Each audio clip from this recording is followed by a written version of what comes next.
Hello student. तो आज हमारा क्लास नंबर 1 है और ये टॉपिक क्लास 12 फिज़िक्स की है जिसमें चैप्टर नंबर 1 है इलेक्ट्रिक चार्ज एंड फील्ड। दोस्तों, इस चैप्टर का पहला टॉपिक है इलेक्ट्रोस्टैटिक। जी दोस्तों, इसका पहला टॉपिक है इलेक्ट्रोस्टैटिक। तो आइए हम जानते हैं इलेक्ट्रोस्टैटिक का मतलब क्या होता है। तो यहाँ लिखा है The branch of physics in which we study about characteristics, behavior and physical phenomena of charge at rest position is known as electrostatic। दोस्तों, इसका मतलब हुआ कि इलेक्ट्रोस्टैटिक फिज़िक्स की एक ऐसी ब्रांच है जिसमें हम रेस्ट चार्ज के बारे में पढ़ते हैं, समझते हैं, जानते हैं। रेस्ट चार्ज से मतलब ये है कि जब चार्ज रेस्ट होगा तो उसका क्या बिहेवियर होगा, वो कैसे बिहेव करेगा, वो चीज़ों के साथ यूनिवर्स में जितनी भी चीज़ें हैं वो किस तरह से बिहेव करेगा, उसका क्या कैरेक्टर होगा।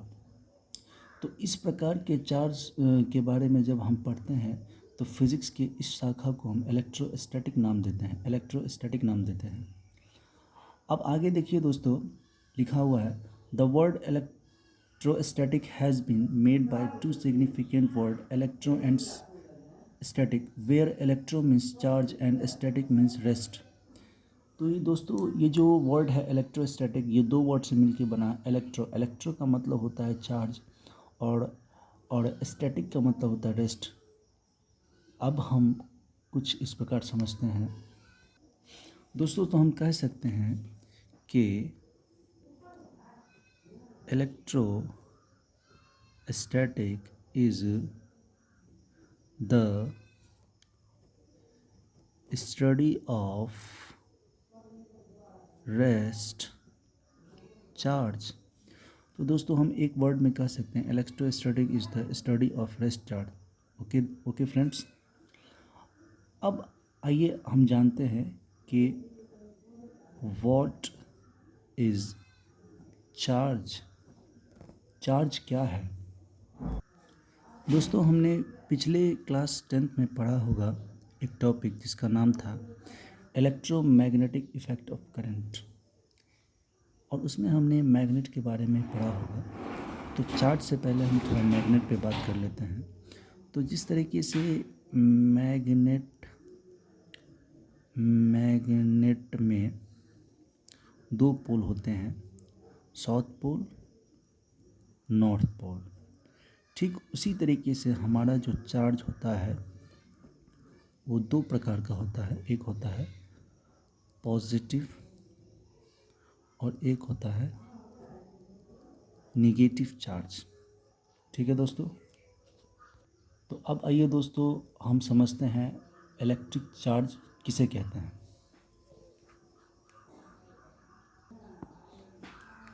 तो दोस्तों, इलेक्ट्रिक चार्ज लिखा हुआ है the property of a matter due to which force of attraction और repulsion is experienced in the presence of any substance is known as electric charge. दोस्तों, इसका मतलब है कि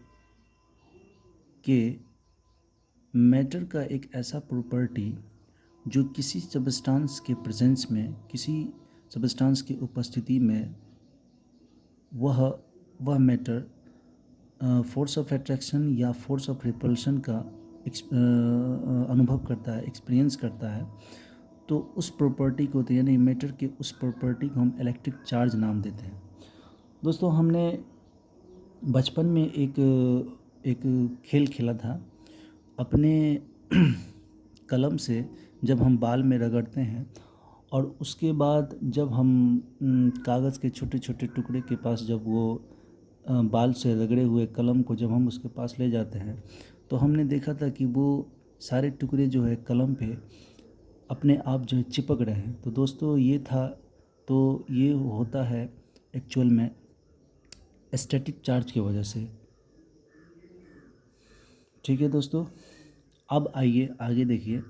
it was named by Benjamin Franklin. It's said that there are two types of electric charge. और सबसे पहले जो चार्ज के बारे में बताया था वो वैज्ञानिक थे बेंजामिन फ्रैंकलिन। इसे नोट कर लीजिएगा, इम्पोर्टेंट फैक्ट है। इन्होंने ही हमें चार्ज के बारे में बताया, समझाया और बताया कि इनके व्यवहार के बिहेवियर के बेस पे ये दो प्रकार के होते हैं। जिस तरह से मैग्नेट में दो पोल होते हैं, south pole and north pole, उसी तरीके से चार्ज में दो प्रकार होते हैं, पॉजिटिव चार्ज और नेगेटिव चार्ज। अब देखिए दोस्तों, यहाँ लिखा हुआ है पॉजिटिव चार्ज, यानी पॉजिटिव चार्ज हम किसे कहेंगे? तो यहाँ लिखा हुआ है that charge which have maximum number of protons is known as positive charge। तो हमने बताया कि the charge which have maximum number of proton is known as positive charge. मतलब पॉजिटिव चार्ज क्या है? एक मतलब वो चार्ज जिसके पास प्रोटॉनों की संख्या अधिक होगी तो वो पॉजिटिव चार्ज कहलाएगी।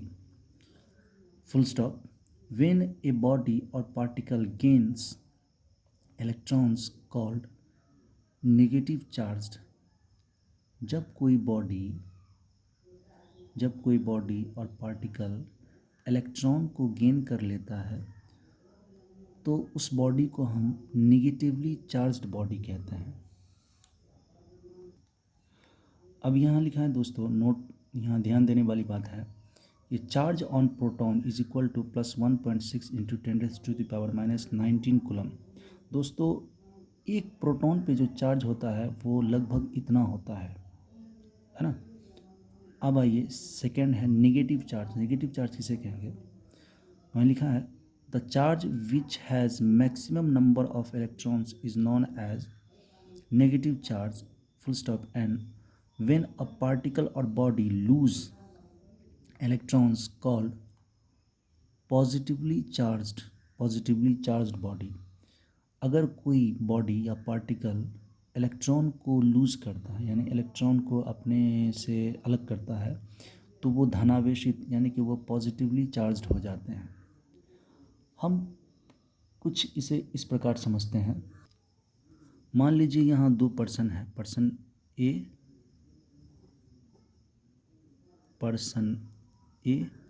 एंड पर्सन बी, ठीक। अब दोनों के पास हम मान लेते हैं 2,000 रुपये, इसके पास भी है और 2,000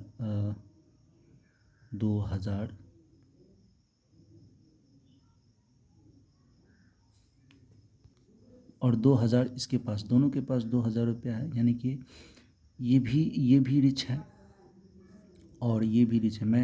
मैं पॉजिटिवली चार्ज्ड बॉडी और नेगेटिवली चार्ज बॉडी के बारे में समझा रहा हूँ। ये एक्चुअल में होते क्या हैं, मैं एग्जांपल के साथ समझा रहा हूँ, गौर कीजिएगा। अब ये पर्सन जो ए है, ये बी से कहता है कि तुम मुझे 100 रुपये दे दो, तुम मुझे 100 रुपये दे दो। ये 100 रुपये ले लेता है, ठीक है ना।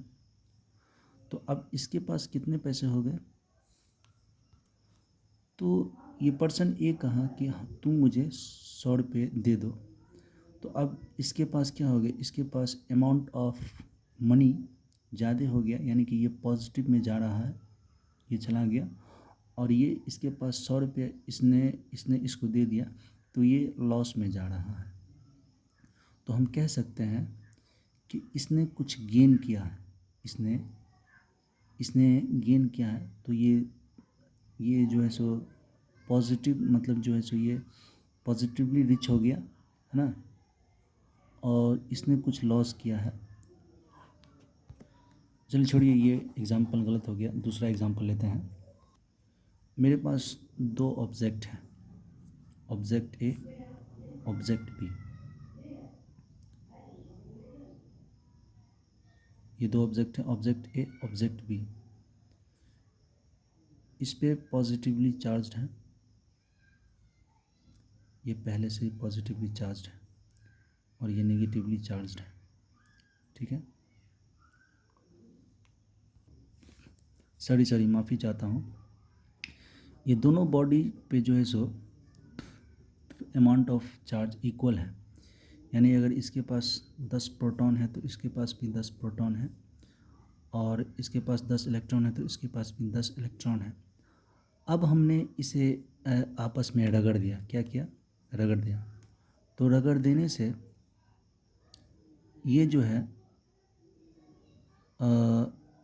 इस पे जो है सो नेगेटिव चार्ज आ जाते हैं। मान लो इस पे जो है सो 5 इलेक्ट्रॉन इस पे आ गए, 5 इलेक्ट्रॉन इस पे आ गए। इसने क्या किया? 5 इलेक्ट्रॉन लूज़ किया।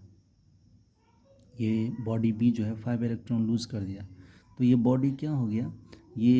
जब ये 5 इलेक्ट्रॉन लूज़ किया तो अब इसमें क्या है? अब प्रोटॉनों की संख्या ज़्यादा है ना, और इलेक्ट्रॉन और जो है सो इलेक्ट्रॉन इसमें से 10 में से 5 गए तो कितने? 5 इलेक्ट्रॉन बचे, है ना। तो 5 इलेक्ट्रॉन और 10 प्रोटॉन बैलेंस हो जाएंगे तो कितने बचेंगे? 5 प्रोटॉन। तो ये हो जाएगा पॉजिटिवली चार्ज्ड, ठीक है। और ये जो बॉडी ए है, इन्होंने 5 इलेक्ट्रॉन को गेन किया। तो 5 इलेक्ट्रॉन को गेन किया तो अब देखिए, अब इसमें से 5 प्रोटॉन और यहाँ 5 प्रोटॉन और -5 इलेक्ट्रॉन ये आपस में बैलेंस हो जाएंगे और बचेंगे क्या? बचेंगे क्या? तो अब यहाँ पे इसके पास 5 प्रोटॉन रह गए और 10 इलेक्ट्रॉन रह गए। तो इलेक्ट्रॉनों की संख्या ज़्यादा है, इसीलिए ये नेगेटिवली चार्ज्ड हो जाएगा। ये निगेटिवली चार्ज्ड हो जाएगा। आई होप आप लोगों को ये समझ में आ गया होगा कि पॉजिटिवली चार्ज कैसे होता है और नेगेटिवली चार्ज्ड कैसे होता है। अब दोस्तों यहाँ पे ध्यान दीजिएगा, यहाँ लिखा हुआ चार्ज ऑन 1 इलेक्ट्रॉन। एक इलेक्ट्रॉन पे जो चार्ज होता है वो -1.6 इंटू 10⁻⁻19 कूलम्ब होता है, ठीक है दोस्तों। अब आइए दोस्तों हम बात कर लेते हैं कुछ इम्पोर्टेंट नोट के बारे में। यहाँ लिखा हुआ है charge is an scalar quantity. Charge जो है सो स्केलर क्वांटिटी होता है और it's SI unit is coulomb. तो ये कूलम जो है सो साइंटिस्ट का नाम है। इन्होंने ही चार्ज मतलब जो है सो चार्ज का जो एसआई यूनिट है वो कूलम एक साइंटिस्ट थे, उनके नाम पे रखा गया है। और चार्ज का दूसरा यूनिट होता है एम्पियर सेकेंड। हम बताएंगे कैसे एम्पियर सेकेंड होता है, वो भी बताएंगे, आप पेशेंस रखिए। और उसके बाद है it's dimensional equation, D4 dimensional equation, it is the short form. So it's dimensional equation is AT। आप लोगों ने बखूबी क्लास 11th में जब यूनिट्स एंड मेजरमेंट पढ़े होंगे तो खूब अच्छी तरह से ऐसा यूनिट और डायमेंशन के बारे में पढ़े होंगे। आई होप कि आप लोगों को आता ही होगा। सो अब मैं आगे बढ़ता हूँ। इसके बाद है it's CGS unit. We have 3 types of system of unit, MKS system of unit, CGS system of unit and FPS system of unit. So its CGS unit is Franklin. Franklin is Franklin is denoted by FR।